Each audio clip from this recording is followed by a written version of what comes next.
Hello, hello all. Hi Naveen. Hi Gaurav. Hello audience. आज हमारे साथ इस पॉडकास्ट में है गौरव मेहरोत्रा। सो आज इस पॉडकास्ट को हम लोग कर रहे हैं बेसिकली, जिसमें कवर कर रहे हैं कि एसईओ का फ्यूचर क्या रहने वाला है। इसमें सिर्फ हम लोग फ्यूचर पे ही बात नहीं करेंगे, क्या पास्ट है, क्या प्रेजेंट में चल रहा है। इस पे बहुत एसईओ गुरुज के बहुत सारे कमेंट्स, जो एस्पिरेंट हैं एसईओ में, जो करियर बनाना चाहते हैं, वो देख के शायद कंफ्यूज भी हैं, है ना।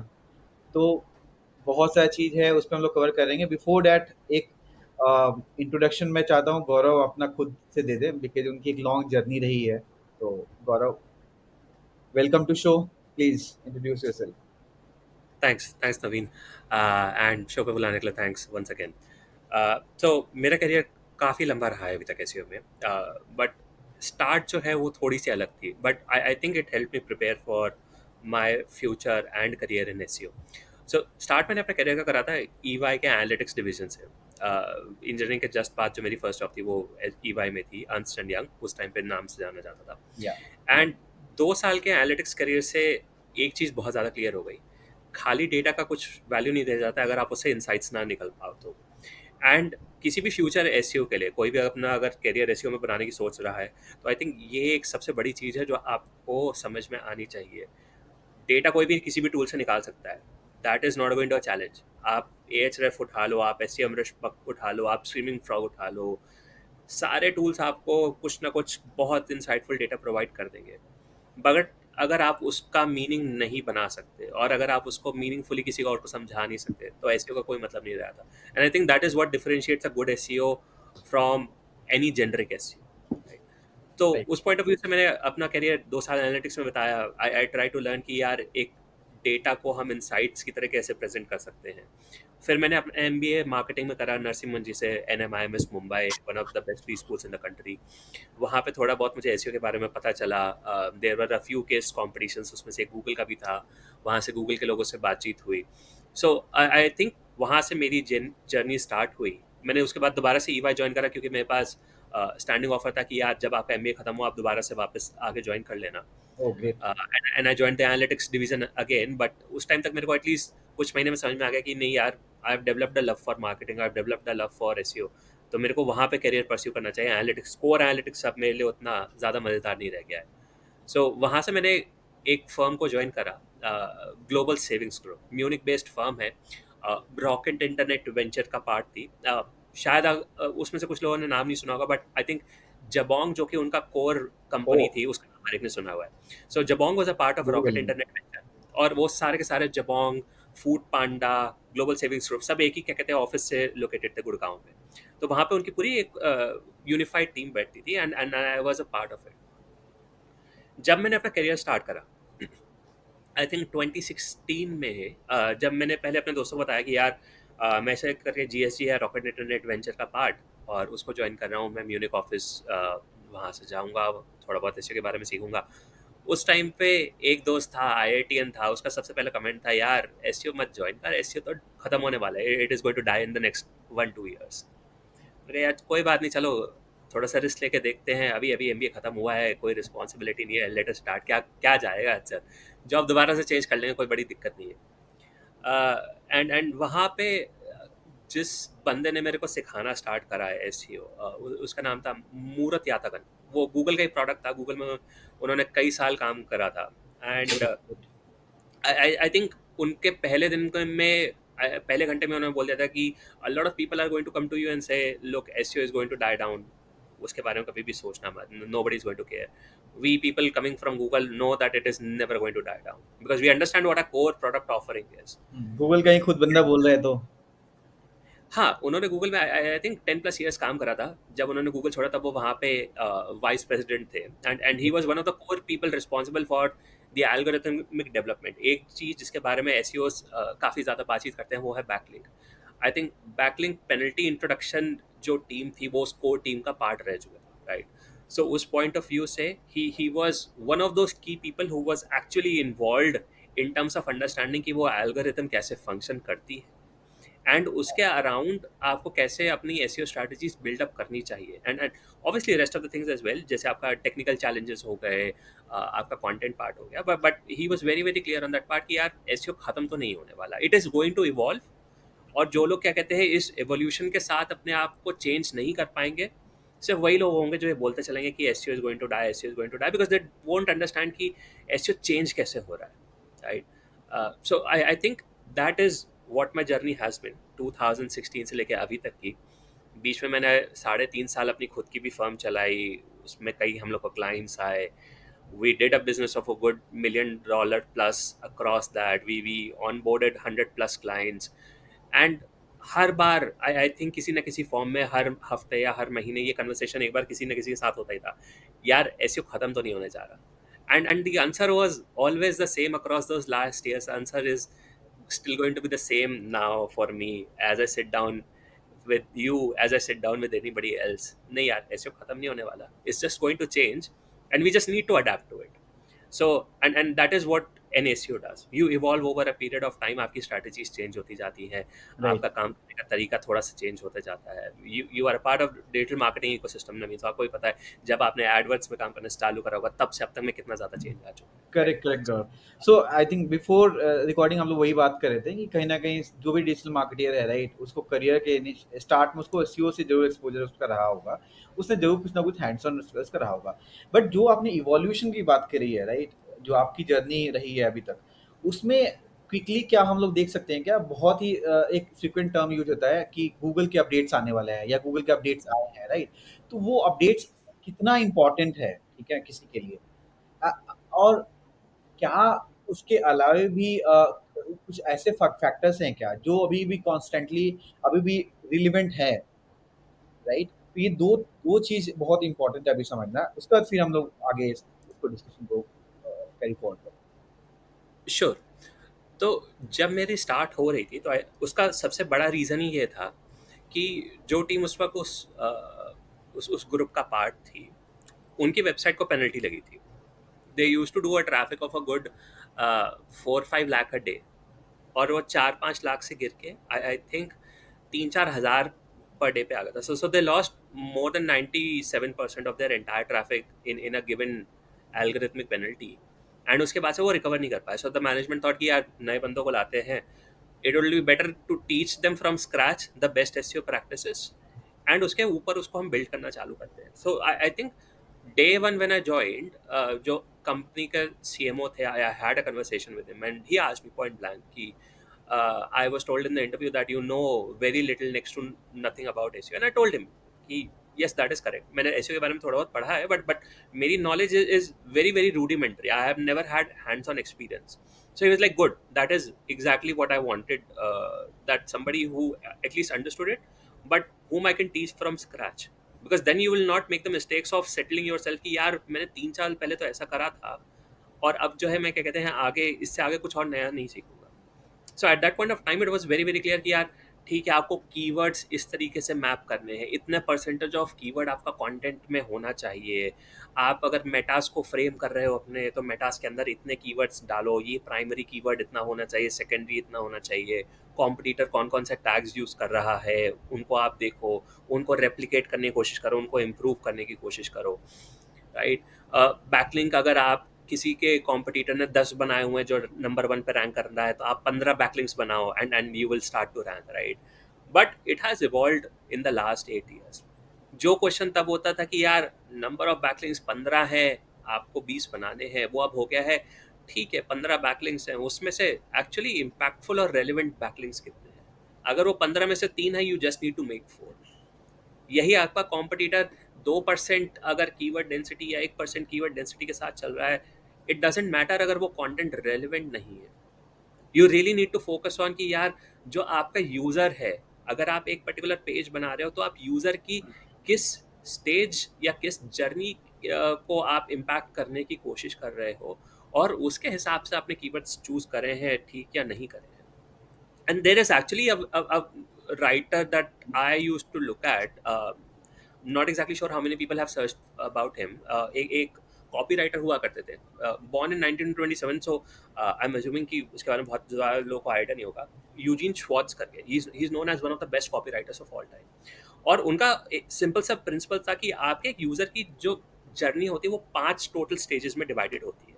सबसे पहली स्टेज अनअवेयर, जहाँ पे उसको एग्जैक्टली नहीं पता कि यार मेरे को, मेरी पास प्रॉब्लम स्टेटमेंट है, उस प्रॉब्लम स्टेटमेंट के लिए मैं क्या कर सकता हूँ। करेक्ट। जब उसको प्रॉब्लम स्टेटमेंट पता चल गया तो अब वो आएगा कि यार ठीक है, I now have a problem statement, अब इस प्रॉब्लम के क्या पोटेंशियल सॉल्यूशंस निकल सकते हैं। तो ये उसका इवोल्यूशन हुआ। सॉल्यूशन स्टेट से आया कि अच्छा ठीक है, ये सॉल्यूशन मेरी प्रॉब्लम्स के हो सकता है। अब इन इन इन सॉल्यूशंस के अराउंड क्या कोई कंपनी है, क्या कोई प्रोडक्ट है जो कि मुझे असिस्ट कर सकता है, right. And then he will finally arrive at कि यार ये कंपनी मिल गई, अब इन इस कंपनी में से या इन मल्टीपल कंपनीज में से मेरे बेस्ट पॉसिबल जो मेरा कस्टमाइज सॉल्यूशन है वो मेरे को किससे मिलेगा। तो एक ही यूजर जर्नी हो गई। अब अगर आप हर जगह सेम कीवर्ड्स को अटैक करने की कोशिश करोगे, you will never be able to bring good visitors to your website, क्योंकि कुछ ऐसी उसका होता है यार, कीवर्ड देखो, जिस कीवर्ड का सबसे ज्यादा सर्च वॉल्यूम है सिर्फ उन्हीं को यूज करो, बाकी कीवर्ड्स को छोड़ दो। एंड उस प्रॉब्लम को एड्रेस करने के पॉइंट ऑफ व्यू से आप ट्रैफिक तो ले आए, लेकिन क्या आप वो सॉल्यूशन अवेयर या प्रोडक्ट अवेयर कस्टमर्स को आप अपनी वेबसाइट पे ला पाए हो? दैट तो is one thing that was missing. Gaurav, यहाँ पे मेरा एक क्वेश्चन है, जो आपने फनल की बात करी, जो भी आपने उन महानुभाव का नाम लिया, तो उन्हें 5 स्टेज को जो बाँटा उसमें, राइट? अगर उसको कीवर्ड, टाइप ऑफ कीवर्ड से फनल की मैपिंग करनी हो, तो कीवर्ड्स का कुछ सेग्रीगेशन होता होगा, राइट? बकेटिंग होती होगी कि हाँ, इस top of correct, the funnel के लिए ये रहेगा, मेरा मिडल के लिए ये रहेगा एंड बॉटम के लिए ये रहेगा। तो कैसे करेक्ट। होता है? थोड़ा-सा उस पे आप लाइट डाल पाओगे क्या हमारे ऑडियंस के लिए? Sure, sure. तो अपने फिजिक्स वाला का एग्जांपल लेते हैं, राइट। अब फिजिक्स वाला के पॉइंट ऑफ व्यू से हम लोग के कोर ऑफरिंग्स जो है वो मार्केट इवॉल्व होता है जेएनएफ कैटेगरीज, या कि JEE, NEET and foundation stage के अराउंड। एक एग्जांपल ले लेते हैं, जैसे नीट का, राइट। अब नीट अपने आप में एग्जाम कैटेगरी है। अब किसी बच्चे का प्रॉब्लम स्टेटमेंट क्या है, चलो यार अब 11th क्लास में आ गए या 10th क्लास में आ गए, मेरे को क्या कहते हैं डॉक्टर बनना है आगे चल के, विच मीन्स कि मेरे को एक नीट एग्जाम देना होगा। अब सबसे पहला उसका प्रॉब्लम स्टेटमेंट क्या है, भाई मुझे नीट एग्जाम के बारे में पता होना चाहिए, नीट हुँ, एग्जाम है क्या अपने आप में, क्यों एग्जिस्ट करता है। तो उसका पहला सर्च ये हो सकता है यार नीट एग्जाम। अगर अब मैं सर्च उनकी वॉल्यूम खोल के देखूं, आई think it might be the highest search volume overall keyword in the entire funnel, right. Correct. अब उस नीट एग्जाम के बाद उसके सपोर्टिंग चीज़ें क्या होंगी कि भाई उसको पता चल गया नीट एग्जाम क्या है, नेक्स्ट क्या है, एलिजिबिलिटी क्राइटेरिया क्या क्या है, मेरे को बोर्ड्स में कितने परसेंटेज मार्क्स चाहिए, मेरे को नीट क्वालिफाई करने के लिए कितने मार्क्स चाहिए, राइट। उसके अलावा अब वो आगे देखना चालू करेगा कि अच्छा ठीक है, इससे रिलेटेड मैं कौन कौन से कॉलेजेस में जा सकता हूँ, उससे रिलेटेड मेरे को मार्क्स कितने लाने पड़ेंगे, प्रिपरेशन के लिए मेरे को क्या क्या टॉपिक्स पढ़ने पड़ेंगे क्लास 11th में, क्लास 12th में, किन किन टॉपिक्स के अराउंड जो है मैं अपनी कोर स्ट्रेंथ बिल्ड कर सकता हूँ। ये आपके सारे सेकेंडरी कीवर्ड्स हो गए जो कि आपके मिडिल ऑफ द फनल का पार्ट बनाएंगे। अब नेक्स्ट पार्ट आ गया कि यार बच्चे ने एग्जाम देना चालू कर दिया है, सॉरी प्रिपरेशन अपनी स्टार्ट कर दी है। नाउ अब उसका लास्ट जो पीरियड आ रहा है उसके अराउंड कि यार मैं मॉक्स में आपका 720 में से 550 600 स्कोर ला रहा हूँ। अब 600 से 700 जाने के लिए एडवांस टिप्स क्या है, लास्ट के 30 डेज की टिप्स क्या है, प्रैक्टिस क्वेश्चन अगर मैं देखूँ, प्रीवियस ईयर क्वेश्चंस देखूँ, ये सारी चीज़ें आपका एकदम बॉटम ऑफ द फनल आ जाता है, जिसके अराउंड आप प्रोडक्ट बिल्ड कर सकते हो, जिसके अराउंड आप कोचिंग्स बिल्ड कर सकते हो, राइट। सो ये उसका इवोल्यूशन हो गया over a period of 2 years, और उसको ही को केटर करने के पॉइंट ऑफ व्यू से आपको अपना कंटेंट भी बनाना पड़ेगा कि नीट एग्जाम के बारे में आपने जनरलाइज्ड बताया, फिर आपने एलिजिबिलिटी क्राइटेरिया बताया, टॉप कॉलेजेस बताए, सब्जेक्ट्स बताए, उनके अंदर का सिलेबस बताया, और एंड तक आते आते आप उसको लेके आ गए कि ठीक है अब आप जो है नीट एग्जाम के बारे में पूरी तरीके से अवेयर हो चुके हो। Now if you want to study, then you have batches जिसमें आप ऑप्ट इन कर सकते हो, देर आर बुक्स जिनको आप परचेज कर सकते हो, देर आर टेस्ट सीरीज जिनमें आप पार्टिसिपेट कर सकते हो, and so on and so fourth. तो एंड ये पूरी वहाँ पे फिजिक्स वाला एज अ बिजनेस, वहाँ पे ग्रोथ है फिजिक्स वाले के लिए, राइट? जो नीचे वाला करेक्ट, जो आप फनल बता रहे हैं। Understood, correct, understood. ठीक है गौरव, एसईओ में अगर मैट्रिक्स की बात करें, ठीक है, तो क्या, कौन से मैट्रिक्स बहुत इंपॉर्टेंट है जिसको हमेशा जो भी रिपोर्टिंग से उसमें टॉप ऑफ द चार्ट रखनी चाहिए? कुछ उस पे आप बताएंगे क्या? श्योर। तो देखिए ये आई थिंक डिस्कशन एक थोड़ा सा डिवाइडेड डिस्कशन का पार्ट हो जाता है, क्योंकि यहाँ पे बहुत सारे एसईओस के व्यू डिफर कर जाते हैं। For many of them it is simply a top of the funnel activity जहाँ पे आपका काम सिर्फ एक रह जाता है, जहाँ पे आप ये बताते हो कि आपकी वेबसाइट पे कितना ट्रैफिक आया ऑर्गेनिकली सर्च इंजन के थ्रू, विच मीन्स कि आप मेट्रिसेस को देख रहे हो कि आपके टोटल क्लिक्स कितने हुए, आपके टोटल इम्प्रेशन काउंट कितने आ रहे हैं, इम्प्रेशन अगेंस्ट सर्चेस मतलब आपका टोटल CTR कितना बैठा, और वो इम्पैक्ट करेगा आपकी ओवरऑल रैंकिंग से, राइट? सो ये 4 मैट्रिसेस जो है जिस पे क्या कहते हैं a good chunk of SEOs play. I am not saying कि ये सारे के सारे एसईओस की रिपोर्टिंग यही रहती है, but there are still a good chunk of SEOs who do that. Beginning of your career, these are good matrices to look at, क्योंकि आप कहीं से तो स्टार्ट करोगे। You can not be expected कि आप सारे के सारे मेट्रिसेस को over a period of time understand कर सकते हो, but these are good matrices to start with. यहाँ से हर कोई अपने करियर स्टार्ट करता है, राइट?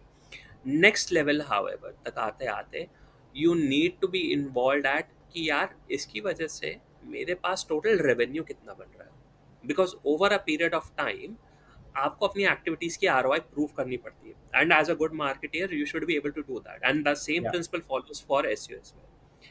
अगर आप ये नहीं बता सकते कि यार मैंने एक महीने में इतना कंटेंट बनाया, इतने बैकलिंक्स बनाए, उनकी वजह से इतना ट्रैफिक आया, एंड देन सपोजिटली इतना रेवेन्यू जनरेट हुआ, then there is some problem, correct. Right? उसका सबसे बड़ा दुश्मन बन जाता है attribution, right? And that is a challenge that we need to look at separately, क्योंकि उसके सॉल्यूशन अपने आप में थोड़े यस, कॉम्प्लिकेटेड रहते एट्रिब्यूशन हैं इज अ आपको बिग समझ बिग सकते चैलेंज एंड इंडस्ट्री हैं। वाइड करेक्ट, वो प्रॉब्लम है। करेक्ट। बट जब तक आप अपने एक्टिविटीज को रेवेन्यू से मैप नहीं करोगे, you will never be able to determine कि जो आप काम कर रहे हो, is it actually affecting the overall growth of the business और नॉट।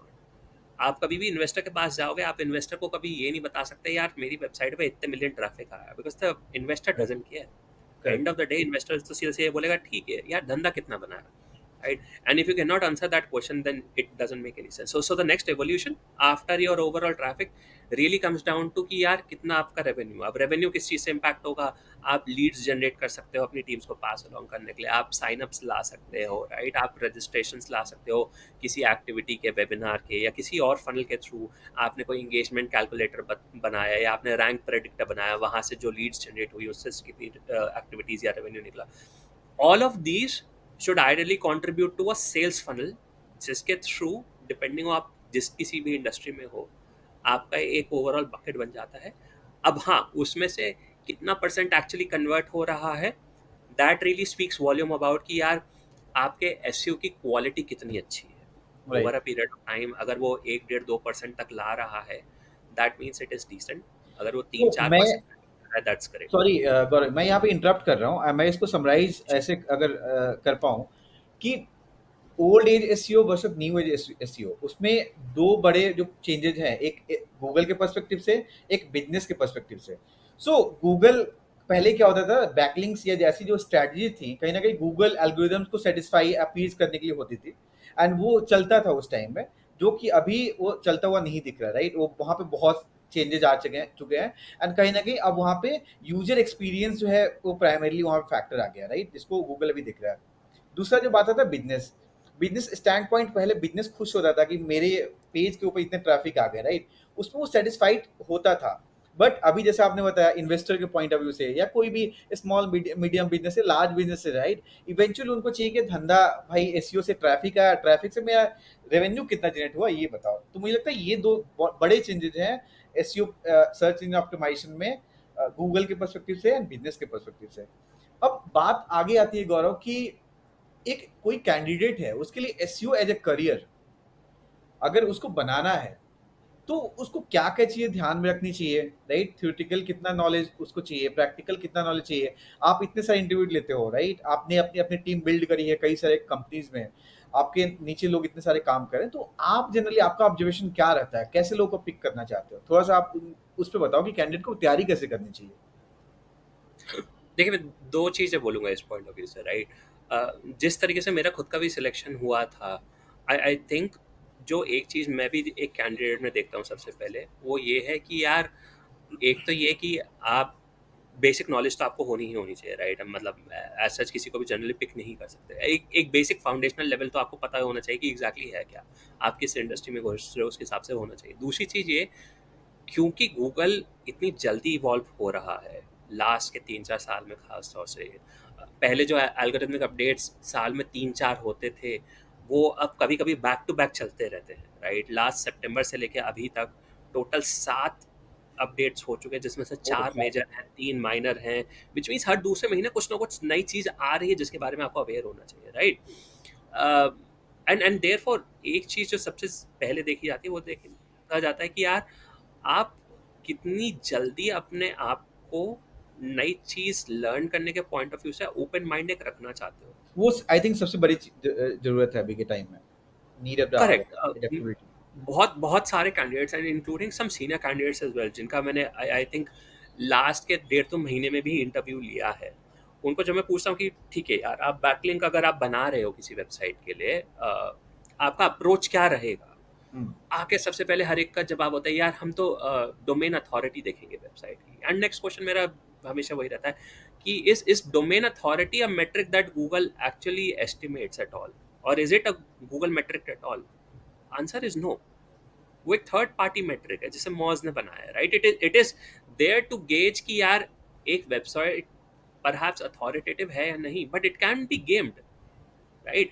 आप एक साथ एक वेबसाइट, एक नई डोमेन खरीद के उस पर भर भर के पैसा लगाओ और उस पर आप अच्छे खासे बैकलिंक्स बिल्ड कर दो, आपका डोमेन अथॉरिटी बढ़ जाएगा over a period of time, right? उस वेबसाइट पे नेचुरली ऑर्गेनिकली ट्रैफिक आ रहा है या नहीं, that is not a guarantee. कुछ वेबसाइट्स ऐसी भी होती हैं जिन पे आपका domain authority over a score of 170-80 होता है, ट्रैफिक कुछ नहीं आ रहा होता। कुछ वेबसाइट्स ऐसी भी होती हैं जो 20-30 पे भी ट्रैफिक अच्छा खासा ला रही होती है, right? Because it is just a way of representing कि इस वेबसाइट पे बैकलिंक्स कितने बने हुए हैं। Sure, the higher number of backlinks and then to higher number of backlinks coming from unique domains impact your overall potential to grow, right? अगर कोई website है जो 30,000 pages of good quality content बना के बैठा हो, और कोई और वेबसाइट है जिसके पास 30,000 कंटेंट बना हुआ हो, दोनों का यूआई यूएक्स लेवल बराबर हो, दोनों के core web vitals almost similar हो, डिफरेंशिएटिंग फैक्टर वहाँ पे बैकलिंक्स आ जाएगा कि जिसने ज़्यादा अच्छे बैकलिंक्स बनाए होंगे, ज़्यादा रेलिवेंट बैकलिंक्स बनाए होंगे, जितने ज़्यादा हाई अथॉरिटेटिव बैकलिंक्स बनाए होंगे, दैट विल विन। बट वो तब आएगा जब दोनों के बाकी सारे के सारे पैरामीटर्स सेम हो, दोनों की कंटेंट क्वालिटी सेम हो, दोनों के कोर वेब वाइटल सेम हो, दोनों का यूजर एक्सपीरियंस सेम हो, वो तब बनेगा। सिर्फ एक बैकलिंक के बेसिस पे आप ट्रैफिक ग्रो नहीं कर सकते, and that is something that people used to do a lot in 2016, 17 and 18, and तो आपके अभी भी अकॉर्डिंग प्रैक्टिस वो करके नहीं एक निकल चीज़ पाए। है जिसको लोग अभी भी अडैप्ट नहीं कर पा रहे हैं, करेक्ट? जिनको भी आप इंटरव्यू कर रहे हैं, कुछ बहुत करेक्ट। लोग लैग कर रहे हैं अभी भी कि नए इसमें क्या चीज़ें चेंज हुई हैं। करेक्ट। एंड आई थिंक वही लोग हैं जिनकी तरफ से ये कंप्लेन बार बार सुनने को मिलती है कि यार SEO is going to die, SEO अगले 1-2 साल में खत्म होने वाला है। And my question and my advice to them is कि यार एसईओ 1-2 साल में खत्म नहीं होने वाला, एसईओ ऑलरेडी मर चुका है। एसईओ को मरे हुए इतना टाइम हो गया कि उसकी डेड बॉडी निकालने जाओगे तो सिर्फ कंकाल मिलेगा, क्योंकि आई थिंक जिस एसईओ के बेसिस पे आपने चालू करा था सब कुछ, वो सब खत्म हो चुका है। It has evolved so much. Very true, आपने सही बोला कि एसईओ मर चुका है। बहुत लोग उसकी डेड बॉडी के सहारे चल रहे हैं, चलने का प्रयास कर रहे हैं। शायद उससे आगे आने वाले समय में बिल्कुल कुछ फ़ायदा नहीं होने वाला है, जब तक वो नए एसईओ को नहीं पिक करेंगे, जो आत्मा जो नए एसईओ में घुसी हुई है। तो अब बात करते हैं गौरव कि ये जो पूरा नैरेटिव अभी जो पिक हुआ है, राइट? वो कहीं न कहीं जनरेटिव एआई, जेन एआई से ये सारा इन्फ्लेट हो रहा है डिस्कशन कि एसईओ इसलिए किल होने वाला है बिकॉज़ गूगल अपना खुद का एआई ओवरव्यू लेके आ गया है। अ, फिर बहुत सारे जनरेटिव एआई जैसे चैट जीपीटी है, परप्लेक्सिटी है, ऐसे कई सारे टूल्स हैं जहाँ पे लोग डायरेक्टली जाके सर्च कर ले रहे हैं, ठीक है? तो गूगल पे आके सर्च नहीं करेंगे। तो आपको क्या लगता है? क्योंकि गूगल प्राइमरीली क्या है वहाँ पे कि लोग गूगल पे आएँ, सर्च करें, ठीक है? तो फिर वहाँ पे अपॉर्च्युनिटी है। अगर लोग आएँगे ही नहीं, इस तरह से डिस्ट्रैक्शन होगा, गूगल खुद कंटेंट को दिखा देगा सरफेस पे ही, जो हम लोग जिसको एसईआरपी बोलते हैं, सर्च इंजन रिजल्ट पेज। तो क्या क्या अपॉर्च्युनिटी रहती है गौरव? देखिए, आई आई थिंक एक चीज़ ये हर एक को समझनी पड़ेगी एंड उसके अराउंड श्योर भी होना पड़ेगा। Google eight the end of the day is a search engine. उनका क्या कहते हैं, सबसे बड़ा रेवेन्यू जो आता है वो एड्स के थ्रू आता है। एड्स काम तब करेंगे जब लोग वहाँ पे आके सर्च करेंगे। करेक्ट। अगर आप अपना खुद का सर्च इंजन ही खत्म कर दोगे, then people are going to pivot away, right? And I think at some level everybody at Google understands that. Sure, उसके अंदर modifications हुए हैं, and I'll not lie कि SEOs का काम over a period of last 3-4 years has become a little difficult, right? अब जो उनका latest अंडरस्टैंडिंग है, राइट, एक कंटेंट को समझने की, which is around MUM, right, multitask unified model, अच्छा, उसका बनाने का तरीका ही ऐसा है कि वो कंटेंट के अलग अलग पैरामीटर्स को समझता है across different kinds of content, right. तो पहले जो एक आप ब्लॉग लिख के डाल देते थे किसी टॉपिक के अराउंड और वो पिक हो जाता था, आप रैंक करने लग जाते थे, that is not going to be the case anymore, right. Now around a particular topic, not only do you need to build a good content article, but उसके अराउंड पोटेंशियली आपको एक इन्फोग्राफिक बिल्ड करना पड़ेगा, एक अच्छा सा video build करना पड़ेगा, and then you have to assure Google by publishing another 5 to 6 articles to showcase that you have the relevant topical authority of that given topic, और तब जाके आपकी रैंकिंग इम्प्रूव करेगी, राइट। करेक्ट। सो उस perspective से I think what we need to look at is how Google is evolving. It is definitely going to reduce the overall traffic that it can send to your website over a given period of time. Sure, उन्होंने अपना simply उनको देखो, chat GPT से उनको compete तो करना ही है, right, they have to compete at it, if nothing then at least at superficial level, but उसके लिए वो अपना कोर बिजनेस नहीं खत्म कर सकते। कोर बिजनेस उनका है एड्स, एड्स। और एड्स तभी चलेंगे जब उनके पास लोग सर्च करने के लिए कुछ आ रहे होंगे। अगर लोग सर्च करने ही नहीं आ रहे तो एड्स को भी चलाने का कोई मतलब नहीं रह जाएगा। So they are going to have that fine line between कि यार हम कितने अपना क्या कहते हैं AI जनरेटेड रिजल्ट्स दिखाएं, कितने हम एड्स दिखाएं, कितने हम ऑर्गेनिक रिजल्ट्स दिखाएं, और जब हम ऑर्गेनिक AI जनरेटेड रिजल्ट्स भी दिखा रहे हैं, हम उसमें किस तरीके से ऑर्गेनिकली जनरेटेड कंटेंट को इंक्लूड करा सके ताकि वहां पे थोड़ा थोड़ा ट्रैफिक जाता रहे। So I think that is what they are going to experiment on in the next few weeks, few months, and that would be the ideal state, ताकि लोग ये भी ना बोले कि it is not competing with ChatGPT, and they also not think कि यार अब तो ऑर्गेनिक आ ही नहीं रहा रिजल्ट। तो आपके अकॉर्डिंग जो है वो जैसा नीड है अभी उसके अकॉर्डिंग गूगल अडेप्ट कर रहा है, चीज़ों को पिवट कर रहा है, बट वो पूरा किल नहीं होने जा रहा है, करेक्ट? करेक्ट। सी, अगर अगर मैं अभी का रिजल्ट भी देखूं, I think on any given day, I and I think ये 2 हफ्ते पहले मैंने किसी इंटरव्यू में क्वेश्चन पूछा भी था एक कैंडिडेट से कि यार एक रोज में कितने क्या कहते हैं आपके गूगल पे सर्चेज होते हैं, उस एक ने बोला 2 बिलियन, एक का जवाब था 50 बिलियन, राइट। एंड मैंने जाके चेक भी करा था, I think it was close to 10 billion, which means on any given second, जितनी देर में हम लोग का इंटरव्यू हो रहा है, हर सेकंड में आपके ऑलमोस्ट 1 लाख सर्चेस गूगल पे परफॉर्म हो रही है right. Across the entire globe, right. वो थोड़ा बहुत ऊपर नीचे डिप भी करता है, अगर उनका मार्केट शेयर थोड़ा बहुत नीचे जाता भी है, उससे उतना इम्पैक्ट नहीं पड़ेगा, because over a given period of time more and more people are searching online, right. Right. अगर एक पॉइंट ऑफ टाइम पे आपकी 100 सर्चेस हो रही थी जिसमें से गूगल का शेयर लेट्स से 95% था, अब अगर वो घट के 90% भी रह गया है तो ये भूलने की बात नहीं रह जाती कि वो 95 से 90 हो गया। ये भी याद रखना पड़ता है कि यार जो पहले 100 लोग सर्च करते थे वो बढ़ के 150 हो गए, क्योंकि लोगों के पास मोबाइल डिवाइसेस बढ़ गए हैं, लोगों के पास सर्चिंग कैपेबिलिटीज बढ़ गई है। So I would rather have 90% share of 150 than have 95% share of 100। हुँ। एक गौरव जो चीज़ मुझे दिख रहा है अभी जहाँ पे एसईओ के लिए आ गया है, गूगल ने लॉन्च किया है, वो है गूगल डिस्कवर ऐप, राइट? सो गूगल डिस्कवर ऐप से कई सारी कंपनीज़ इवन हमारे ब्रांड्स, राइट? मैं भी फिजिक्स वाला से एसोसिएटेड हूँ, राइट? मैं देखता हूँ आप लोग लेके आते हो कि ट्रैफ़िक में बहुत बड़ा जंप आया है बिकॉज़ कोई हमारा आर्टिकल जो है काफ़ी अच्छा परफ़ॉर्म कर रहा है। तो कहीं करेक्ट, न कहीं गूगल ने अपने इकोसिस्टम में कुछ ऐड ऑन भी किए हैं जहाँ से एक बहुत बड़ा बूस्ट मिलने वाला है। वहाँ पे प्योर करेक्ट, प्ले है, गेम है उसका कि आपकी कंटेंट कैसा है, राइट? तभी वो करेक्ट, वो अपने एब्सोल्युटली। डिस्कवर ऐप पे लेके आएगा। तो वो क्या है गौरव? थोड़ा-सा उस पे भी आप बताएँगे ऑडियंस के लिए? श्योर। सो आइडिया बहुत सिंपल है, एंड हमारा खुद का एक ब्रांड है जो कि डिस्कवर के पॉइंट ऑफ व्यू से काफ़ी अच्छा परफॉर्म करता है, जो स्किल्स वाला ब्रांड है, राइट। उसका आइडिया बहुत सिंपलिस्टिक है, वो ये है कि अगर on any given day there is a potential topic जो कि अभी ट्रेंड कर रहा है फॉर सम रीजन, राइट, जैसे आपका क्या कहते हैं, अभी कुछ दिन पहले बजट आया था, उस बजट के अराउंड इंडियन गवर्नमेंट ने इनिशिएटिव लिया कि भाई we will invest a lot of our potential energy as well as our fiduciary budget over a given topic, which is skilling and reskilling of people so that they can get jobs, right? Correct. उस industry को point of view से they are investing a lot. अब उस perspective से जैसे ही लोगों ने search करना स्टार्ट करा, we obviously had our skills का इकोसिस्टम जहाँ पे कंटेंट पड़ा हुआ था कि यार रीस्किलिंग के लिए, अपस्किलिंग के लिए आपको क्या क्या चीज़ें पिक करनी चाहिए, एंड इमीडिएटली उसका ट्रैफिक शूट अप कर गया, राइट? सो डिस्कवर इकोसिस्टम बहुत ही सिंपलिस्टिक है। Over a given period of time, अगर आपका एक पर्टिकुलर टॉपिक है जो कि इकोसिस्टम में आ चुका है, लोग उसके बारे में सर्च कर रहे हैं, and if you have created a good content about around it, and अगर आपकी थोड़ी बहुत ब्रांड बिल्डिंग अगर हो रखी है उस पर्टिकुलर एरिया में, then people are going to find it inside their ecosystem directly. आपको क्या कहते हैं, किसी कीवर्ड पर रैंक कराने की जरूरत नहीं है।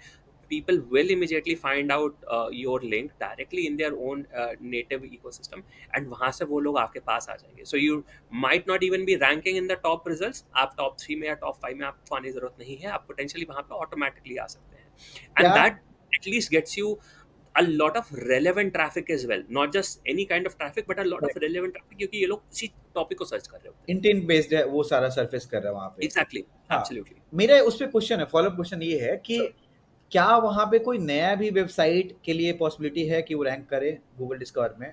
कुछ क्राइटेरियाज हैं, कुछ चेकलिस्ट हैं जिसको थ्रू कोई भी नया बिजनेस या कोई नया डोमेन में है, उसको अपने कंटेंट को अपने देखिए, website I think I think ये एक लौती चीज़ है जो कि थोड़ी सी चेंज हुई है over a period of time, and I think this is one drawback of how Google has evolved at least in the last 1 year. And I think this is also one thing that SEOs need to be careful about is कि you are not only looking at building up traffic to your website, you need to collaborate well with the other parts of marketing to build up a proper brand. And ये चीज़ थोड़ा सा negatively अब impact करने लगा है नए brands को, क्योंकि उनके लिए पहले एक टर्म हुआ करता था which was called sand boxing period. या कभी भी किसी ने ऑफिशियल रिकॉग्नाइज नहीं करा गूगल की साइड से कि ऐसा कुछ एग्जिस्ट करता है, but over a given period of time नई वेबसाइट्स को रैंक करने में टाइम लगता था। We started with one in global savings pro. हम लोगों ने अलग अलग कंट्रीज के पॉइंट ऑफ व्यू से अपने सारे डोमेन्स बनाते थे। Over a period of time they used to rank, but start होकर रैंक करने में उसको टाइम लगता था which was close to 4-5 months, depending on कि उस पर कितना ट्रैफिक बन रहा है, उस पर कितने आर्टिकल्स बन रहे हैं, कितने बैकलिंक्स बन रहे हैं, so on and so forth, right? So उस पॉइंट ऑफ व्यू से I think that has extended a bit. जो पहले 4-5 महीने, 5-6 महीने हुआ करता था, if you are not investing a significant amount in content production and backlink building, वो अब टाइम थोड़ा सा ज़्यादा होने लग गया। एंड सेम चीज़ जो है आपको डिस्कवर पे भी इम्पैक्ट कर रही है। If you have a brand that is getting recognised, चाहे वो छोटे से ही इकोसिस्टम में क्यों ना हो, राइट? अगर मैं लोकल इकोसिस्टम की बात करूँ, सिर्फ और सिर्फ लेट्स से दिल्ली एनसीआर के रीजन में, if there is an app और if there is a company that is shooting up in terms of building its brand within Delhi NCR, तो वो दिल्ली एनसीआर के डिस्कवर इकोसिस्टम में जल्दी आ जाएगी। बट उसको इंडियन इकोसिस्टम में आने में, ग्लोबली आने में थोड़ा सा टाइम लगेगा। इंटरनेशनली आने में तो you true, absolutely forget. True.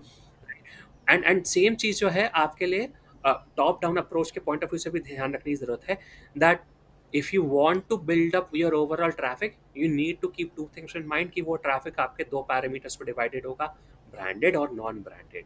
अगर आपको नॉन ब्रांडेड ट्रैफिक बिल्ड करना है, आपको थोड़ा सा वो ब्रांडेड भी बनाना पड़ेगा, where your SEOs also need to think about कि यार ब्रांड बिल्डिंग के पॉइंट ऑफ व्यू से what can we do. Maybe you create an article that is so informative जो कि आपके नेशनल डेलीज पिक कर सके, जो कि आपके लोकल इकोसिस्टम में न्यूज़पेपर्स या फिर रिपोर्टर्स पिक कर सके, और जिस उसके कंटेंट के सिंपल वे में, जिस कंटेंट के थ्रू आप बोल रहे हैं कि कोई डिस्कवर करे आपके ब्रांड को, राइट? वो एब्सोल्युटली। हाँ, सो फॉर एग्जांपल हम लोग के इकोसिस्टम के अंदर आपका प्रोडक्ट आ जाता है अकाडफ्लाई, जो कि आपका स्टडी अब्रॉड वाला डिवीजन है, राइट? अब स्टडी अब्रॉड डिवीजन के पॉइंट ऑफ व्यू से अगर मैं बोलूँ कि भाई लास्ट ईयर के जो 10 मोस्ट सिग्निफिकेंट चेंजेस जो हम लोगों ने देखे, अगर स्टूडेंट को किसी स्टूडेंट को यूएस जाना चाहिए तो ये 10 चीज़ें आपके रिज्यूमे में होनी चाहिए। Only then US colleges will have that potential of accepting your candidature. That become something जो कि आपके पिक हो सकता है नेशनल इकोसिस्टम में, because students from all over the country are looking to fly to US to continue their further studies, right? तो इस तरह की चीज़ों के अराउंड सोचना पड़ेगा। कंटेंट खाली ये नहीं देखना पड़ेगा कि अरे यार जल्दी से देखो एमएस इन यूएस या एमबीए इन यूएस के कीवर्ड सर्च करो, उसके अराउंड क्या क्या कंटेंट बन सकता है बना दो। नहीं, you will have to be a little imaginative and think यार अच्छा, अगर मैं ब्रांड बिल्डिंग के पॉइंट ऑफ व्यू से सोचूं तो मेरे को क्या कंटेंट बनाना पड़ेगा, करेक्ट। राइट? तो and this I is I I think think this is long how term it strategy, is right? For ये फुल फनल स्ट्रेटजी का पार्ट है, बहुत ही इंपॉर्टेंट पार्ट है, जिसमें आपको ब्रांडिंग को भी उतना ही लेके रेशियो में लेके चलना पड़ेगा for the long term and sustainable things, right? Totally align. Correct. Gaurav, अब बात करते हैं कि जो बिजनेसेस हैं, राइट? बिजनेसेस के लिए कहीं ना कहीं एक चीज उनके दिमाग में बैठ जाता है कि यार एसईओ से ना, पता नहीं इसमें इन्वेस्ट करना चाहिए मुझे, नहीं रिजल्ट नहीं आएगा, रिजल्ट आएगा तो लेट से आएगा, है ना? मार्केट में कई बार होता है क्या कि लोग ये बोलते हैं, because we all are part of ecosystem, right? So discussion में ये निकल के आता है कि नहीं, किसी को हायर किया था या कोई कंसल्टेंट था, उसको मैंने 3 महीने, 6 महीने, 7 महीने, 1 साल तक भी रखा था, राइट? बट वो जो रिजल्ट जो उसने कमिट किया था वो समहाउ आया नहीं। वो क्या होता है, वो कन्वर्सेशन बाहर में ऑल ओवर तक पहुंचता है, राइट? एंड समहाउ वहां पे वो चीजें ब्रेक होनी शुरू हो जाती हैं, निगेटिव एक परसेप्शन भी बनता है। आप शायद अलाइन होंगे इससे। तो आपके करेक्ट। अकॉर्डिंग क्या करना चाहिए, खासकर एसयू जो एसयू कंसल्टेंट या एसयू प्रोफेशनल है, उनको क्या चीजें ध्यान में रखनी चाहिए ताकि ये इंडस्ट्री का जो ट्रस्ट है वो ना बिगड़े, एंड डिलीवरी जो कमिटमेंट हो रहा है वो सब प्रॉपरली चले, ताकि ये बिजनेस भी फ्लरिश हो, ये डोमेन भी फ्लरिश हो। आई थिंक इसके अराउंड सबसे पहली चीज़, एंड आई थिंक आपने अपने क्वेश्चन को फ्रेम करते हुए कोई एक पार्ट बोला था, and that is something that I use to hear a lot जब मैं अपनी खुद की एजेंसी चलाता था। वो ये था कि यार, आप तो बोल रहे हो कि एसईओ के रिजल्ट्स आने में 3 4 5 महीने का टाइम लग जाएगा, राइट? हमने तो एक कंसल्टेंट से लास्ट वीक बात करी थी, वो तो कह रहा था कि यार 1 महीने में मैं आपको टॉप 3 ये भी पोजीशन है। दिलवा दूंगा, करेक्ट। राइट?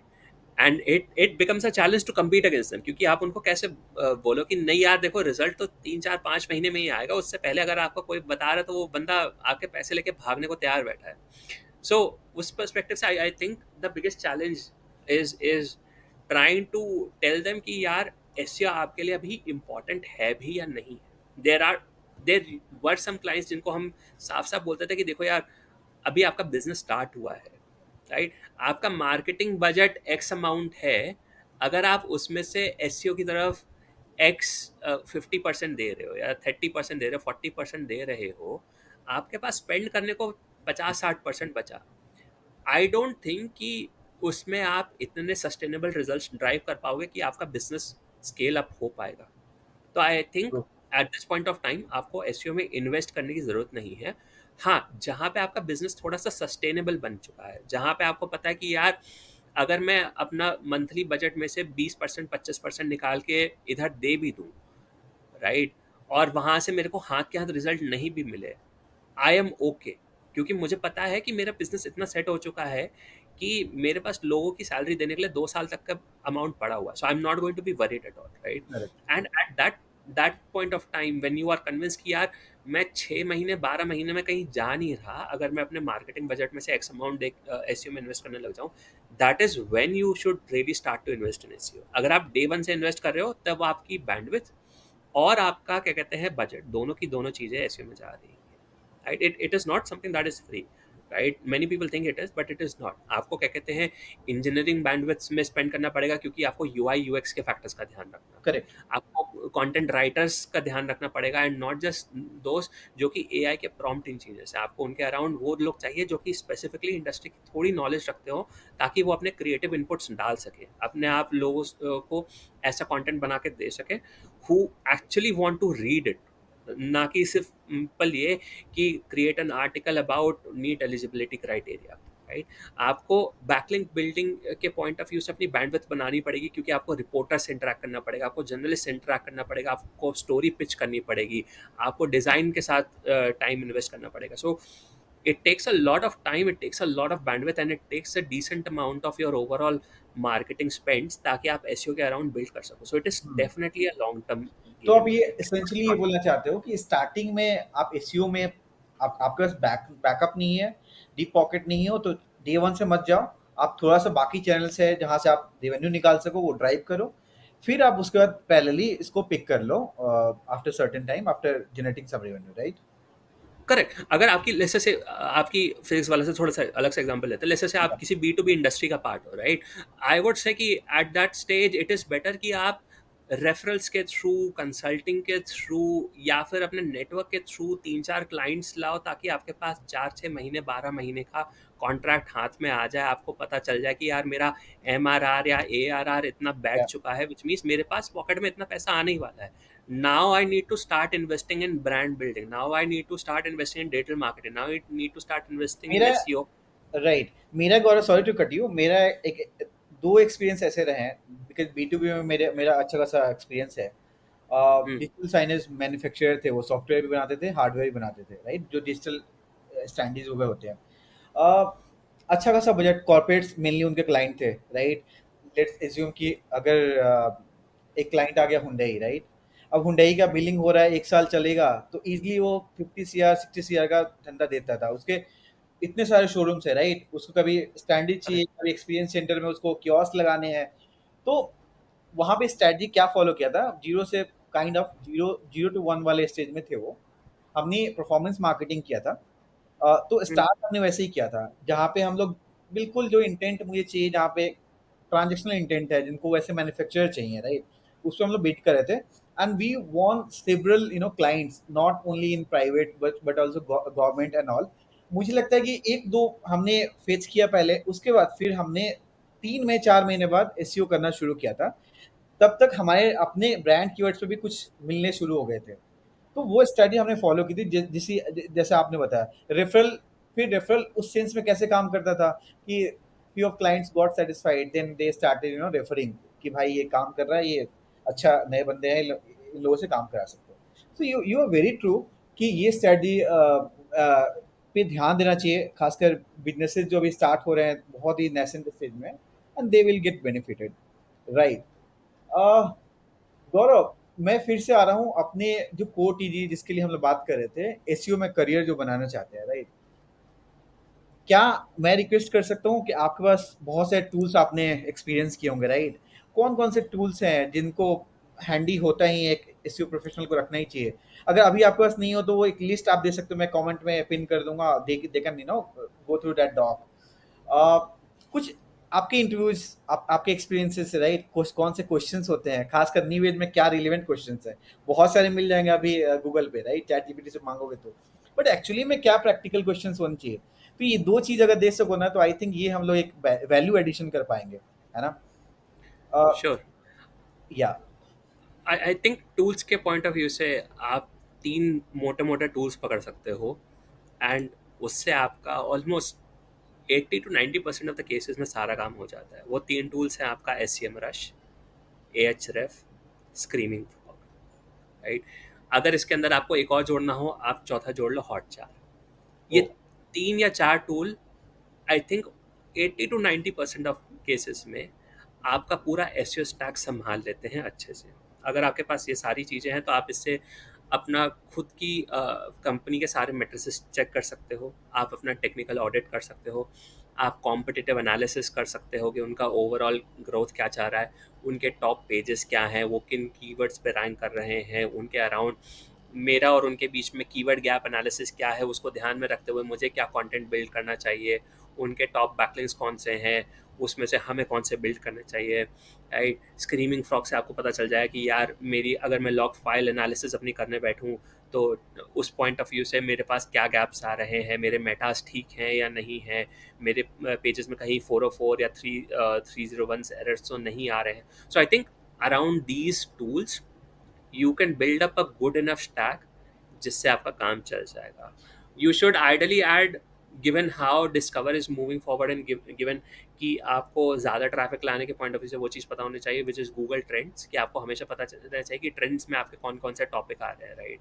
सो एक बेसिक एसईओ स्टैक के अलावा एक आपको ट्रेंड्स के बारे में भी पता होना चाहिए, and this should serve you in majority of the cases, चाहे वो कितनी छोटी कंपनी क्यों ना हो, कि चाहे वो कितनी बड़ी कंपनी क्यों ना हो। So in if you are picking up, आप एस रश या एच से काम अपना चालू कर सकते हो। दोनों ही टूल्स आपको एटलीस्ट 0 से 1 क्या 0 से 30 तक या 40 तक ले जाने में काफ़ी असिस्ट करेंगे। उसके ऊपर आते आते फिर आपको स्टैक अपना बिल्ड करना पड़ेगा। The more competitive you become in your industry, the larger your stack should be. फिर आपको उसमें हॉट जार भी डालना पड़ेगा, फिर आपको क्या कहते हैं एनालिटिक्स भी देखना पड़ेगा अच्छे से, आपको एनालिटिक्स और गूगल सर्च कंसोल के बीच की डिस्क्रिपेंसीज भी देखनी पड़ेंगी, right. So it starts to expand over a period of time. But अगर मैं एक्सटर्नल टूल्स के पॉइंट ऑफ व्यू से देखूँ तो ये 4-5 आपके लिए काफ़ी हैं। Internally nothing beats Google search console. अगर आपने उसको ठीक से समझना स्टार्ट कर दिया, that is where you understand a good 60-70% of your website, कि मेरी वेबसाइट पे कौन आ रहा है, कौन से पेज पे आ रहा है, कैसे आ रहा है, combine it with analytics, you start to understand the overall journey of a user as well. Cool, cool. बात आती है कि जो टूल्स आपने 3 पहले बताए थे, SEMrush, Ahrefs and Streaming Hotjar, from right? Spring fog, right? तो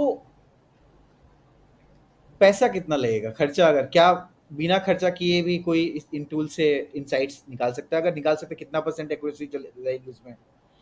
कितना लेके चले delta?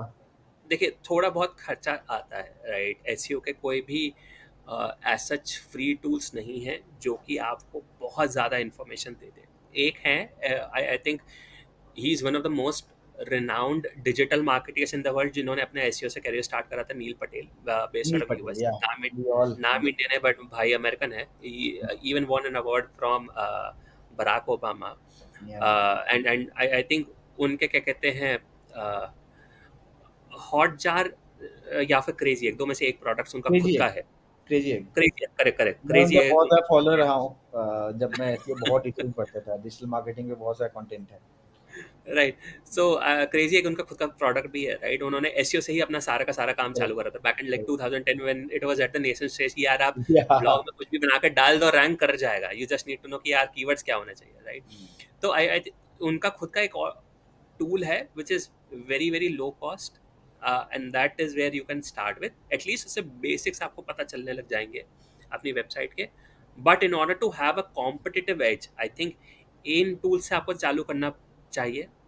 Lowest cost I think उसमें से $100 की रहती है, विच इंडियन इकोसिस्टम के हिसाब से थोड़ा सा ज़्यादा लगता है, थोड़ा सा पिंच करता है आपकी पॉकेट को। बट अगर आप एसईओ को लेके थोड़ा सा भी सीरियस है कि यार मेरे को एसईओ स्केल करना है अपनी वेबसाइट के लिए, then they are absolutely worth it. At least इतना आपको पता चल जाता है कि यार मैं किस कॉम्पिटिटिव लैंडस्केप में खेल रहा हूँ, और मेरे को अगर एसईओ को स्केल करना है अगले 1 डेढ़ 2 साल में, तो मेरे को कहाँ तक जाना पड़ेगा, कैसे जाना पड़ेगा, क्या कंटेंट बनाना पड़ेगा, बेसिक चीज़ें ध्यान में रखने के लिए ये चीज़ बहुत ज़रूरी हो जाती है। Okay, cool. So I think हमने most of the topics past, present and future के कवर कर लिए। आपके अकॉर्डिंग है कुछ, लग रहा है आपको कि हम लोगों ने कुछ छोड़ा है? तो आई थिंक एक क्वेश्चन आपका छूट गया मेरे आंसर करने से, विच हाँ, इज़ कि अगर आप एसईओ में करियर स्टार्ट कर रहे हो तो आपको किधर फोकस करना चाहिए, correct. Right? And I think उसके अराउंड 2-3 चीज़ें हैं जो कि किसी भी एसईओ को बेसिकली ध्यान में रखनी चाहिए। नंबर 1, आप जिस किसी भी इंडस्ट्री में घुस रहे हो, जिस किसी भी वेबसाइट के लिए काम कर रहे हो, उसका टीजी, उसका टारगेट डेमोग्राफिक जो है, उनका यूज़र जर्नी और उनका यूज़र अंडरस्टैंडिंग समझना, कि भाई किस इंटेंट के साथ मेरे यूज़र्स मेरी वेबसाइट पे आ सकते हैं, किस इंटेंट के साथ मेरे कॉम्पिटिटर्स ने कुछ कुछ पेजेस बनाए हुए हैं। सबसे पहले वो चीज़ समझनी ज़रूरी हो जाती है। आप कंटेंट तब तक अपनी वेबसाइट पे अच्छा नहीं बना सकते जब तक आपने इंटेंट नहीं समझी। अगर आपने किसी भी एक आर्टिकल को मैप नहीं कर सकते हो, या किसी भी पेज को मैप नहीं कर सकते हो यूज़र जर्नी से, you are not doing justice as an SEO towards your brand, towards your company. So आपको हर टारगेट पेज यूजर को कंटेंट समझना समझना चाहिए। जरूरी है। हम्म। बहुत ज़्यादा ज़रूरी है, राइट? कि वो किस किस पर्सपेक्टिव से मैं कंटेंट बना रहा हूँ, उसका रीज़न क्या है। क्या ये रीज़न सिर्फ ये है कि यार सर्च वॉल्यूम मैंने देखा और सर्च वॉल्यूम बहुत ज़्यादा और यहाँ से बहुत ट्रैफिक आ जाएगा? Because if this is the only question you are answering, then you have not understood your teachy at all. वो मेरे लिए सो रेलिवेंट है भी या नहीं। एंड या उसका एग्जाम्पल एक मैं ले लेता हूँ। Do I want to rank for a keyword which is I I T JEE as physics वाला? Answer is maybe not. मैं आईआईटी जेई एग्जाम के लिए रैंक करना चाहूँगा, मैं आईआईटी जेई एग्जाम प्रिपरेशन के लिए रैंक करना चाहूँगा, मैं आईआईटी जेई कोचिंग के लिए रैंक करना चाहूँगा, बट मैं आईआईटीज के लिए क्यों रैंक करूँ, is the question.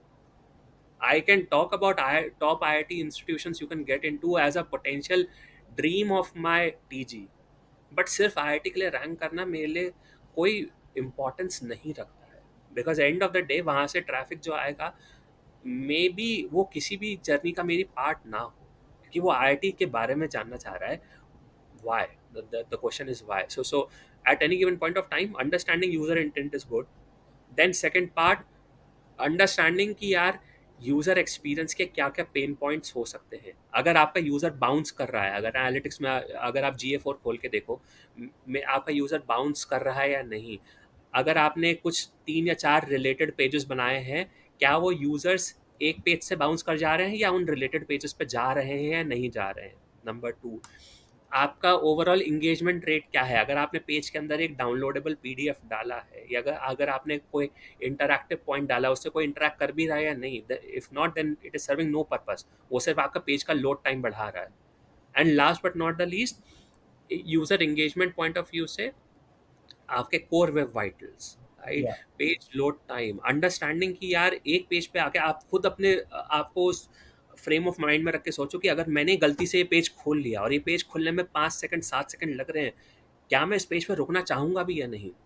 So to provide everything that a user is asking for in a way that is optimal, that becomes a very crucial challenge, and understanding all of that, that is the key crux। हाँ, communication skills भी आपके अच्छे होने चाहिए, ये समझने के लिए कंटेंट लिख भी रहा हूँ वो अच्छी क्वालिटी का है या नहीं, करेक्ट। बट पहले ये 3 चीज़ें समझनी ज़रूरी है।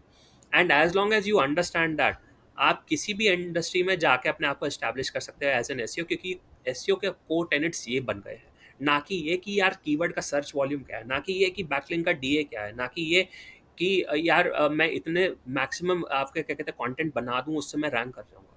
It is about understanding intent and very true. Satisfying that. So I think Gaurav, इसको समराइज करें तो आप शायद रेफर कर रहे हैं कि ये बेसिक्स ऑफ मार्केटिंग है, राइट? सो एसईओ में भी बेसिक्स ऑफ मार्केटिंग हमारा कि अपनी टीजी को समझो, बहुत डेप्थ में जाओ, उसके इंटेंट को समझो, उसका इंटेंट समझ लिया, उसके बाद फिर उसकी जर्नी क्या रहने वाली है, टच पॉइंट्स से कीवर्ड्स को मैप करो। आई थिंक ये बहुत इंपॉर्टेंट है समझना।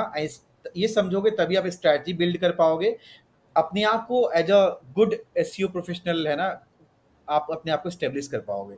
This is very valid correct. Point आपने ऐड ऑन किया। आई थिंक ये एक की टेक अवे होगा, जो भी हमारे एस्पिरेंट हैं, जो एस्पिरेशनल है कि एसईओ में जाना है।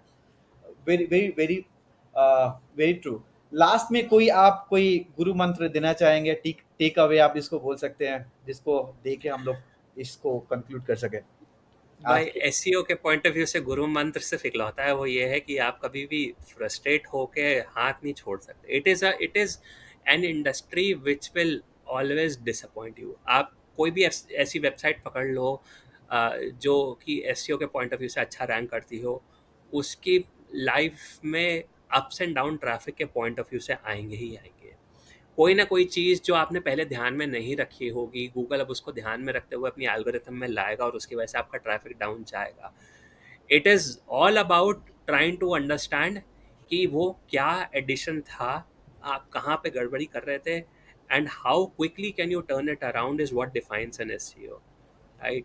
सो अगर आप हाथ छोड़ के बैठ गए कि यार ट्रैफिक मेरा डाउन चला गया, अब तो कुछ होने से रहा, छोड़ो हम दूसरी जगह जाते हैं, then you will not be able to survive in SEO. बिल्कुल सही, आप सही बोल रहे हैं। फाइटिंग स्पिरिट तो रखना ही वो पड़ेगा, राइट? आपको अपना जो भी है बेसिक्स उसको साथ में रखो, अपने होप्स को साथ रखो, काम करते रहो, वो इंपॉर्टेंट चीज़ है। मैं एक चीज़ Yeah, पूछना don't चाहूँगा। forget you are competing against some of the best minds of the planet. Like correct. Google as a company is employing some of the best brains in the whole world, right? In order to build an algorithm that serves billions of peoples on any given day, right? अगर दुनिया के हर किसी लोग में जो कि Google को operate करता हो at any given point of time, वो लोग भी आके कुछ ना कुछ सर्च करने चालू करते हैं, it has been built to provide the most efficient results.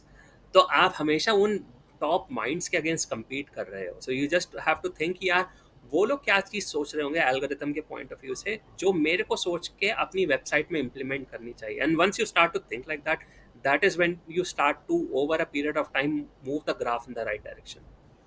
Last question Gaurav, this time this is the last question actually, कि अगर कोई वेबसाइट पेनलाइज हो जाती है, ठीक है, डेड हो जाती है, तो क्या उसको रिवाइव किया जा सकता है? क्या सीपीआर से वो रिवाइव हो सकता है? वो सीपीआर है क्या, अगर है तो? देखिए ये आप बात कर रहे हो पेनल्टीज की, राइट, और दो टाइप की पेनल्टीज होती है, एल्गोरिथमिक पेनल्टीज और मैनुअल पेनल्टी। दोनों में से कोई सी भी पेनल्टी हो, unless the website is like 99% down, वो रिवाइव हो सकती है। अगर उसमें थोड़ा बहुत भी ट्रैफिक आ रहा है, that means Google is finding there are certain pages that are showcasing value. भाई at the end of the day Google के पर्सपेक्टिव से आप सोचो, जितना भी आपने कंटेंट बनाया है वो इंडेक्स होके गूगल के डेटाबेस में जा चुका है। If Google is showing some content, that means it is finding at least that content is worthy enough to be shown on the organic search results. तो कुछ तो content ऐसा है जो ढंग से एग्जिस्ट कर रहा है.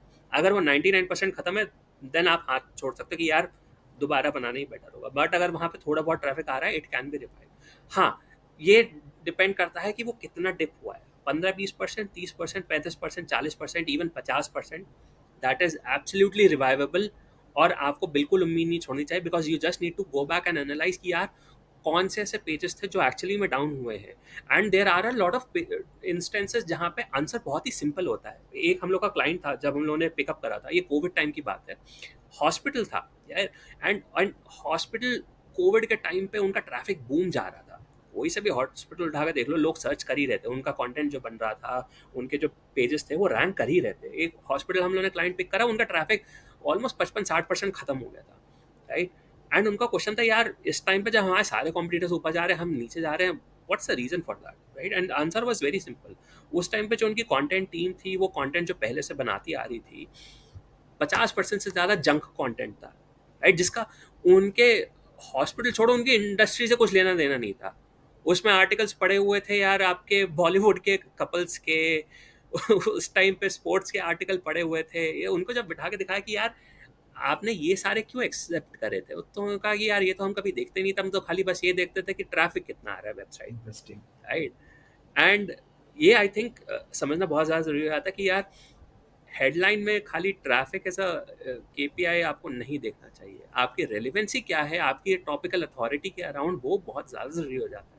एंड देयर फॉर इंश्योरिंग कि यार आप किसी कॉपीराइट को इन्फ्रिंज तो नहीं कर रहे हो अपने कंटेंट को बनाने में, किसी और का ब्रांड आप डायरेक्टली तो यूज़ नहीं कर रहे हो. क्या आपके लिए वो रेलिवेंट है भी या नहीं, टॉपिकल रेलिवेंसी आप चेक कर रहे हो या नहीं कर रहे हो, बैकलिंक्स जो बना रहे हो वो क्वालिटी के बना रहे हो नहीं बना रहे हो. So it becomes easy to reverse it. Sure थोड़ा टाइम लगता है, बट ऐसा नहीं है कि वो खत्म हो गया है. अगर आपका 50% 60% तक भी ड्रॉप हुआ, you can revive it. All it needs is a good eye, and that is where a good SEO can really come in, help you turn things around very very quickly. Great. तो I think इसी note पे हम लोग इस session को conclude कर सकते हैं. अगर इसको समराइज करें तो हमारा जो आज का डिस्कशन था वो था कि क्या एसईओ डेड हो गया है. एसईओ एक्चुअली डेड नहीं हुआ है. एसईओ इवॉल्व हुआ है, राइट. एसईओ जैसे आपने बताया, एसईओ पहले ही जो पहले जानते थे जिस एसईओ को, डेड हो चुका है पहले ही. काफ़ी इवॉल्व हो चुका है, आने वाले समय में काफ़ी इवॉल्व होने वाला है. जस्ट जो कैंडिडेट हैं, जो प्रोफेशनल है, उनको अडेप्ट करने की ज़रूरत है. चीज़ें बहुत तेज़ी से चेंज हो रही हैं. उनको उस इन चीज़ों को देखना, अपने बिजनेस के अकॉर्डिंग या जो भी जिस निश में आप काम करें उसके अकॉर्डिंग उस स्ट्रैटेजी को मोल्ड करके इम्प्लीमेंट करना, फिर वहाँ से आपको रिजल्ट मिलेगा, right. Correct. Very very insightful session Gaurav. आपका एक्सपीरियंस, जो जर्नी आपने जो आपकी रही है, उससे मुझे आई होप कि सबको जो ऑडियंस है उनको हेल्प मिलेगा. With this, thank you so much for joining this digital growth session, right. जहाँ पे हम लोग ऐसे और भी सेशंस लेके आते रहेंगे जो प्रैक्टिकल है, अनफिल्टर्ड है, जिसमें एक स्टोरी रही है, जर्नी रही है. शायद वहाँ से ज़्यादा लोगों को एक मिलेगा, लर्निंग मिलेगा. With this, thank you so thank much you. Gaurav. Again thanks. Thank you so much Naveen. Thank you for having me. Yes.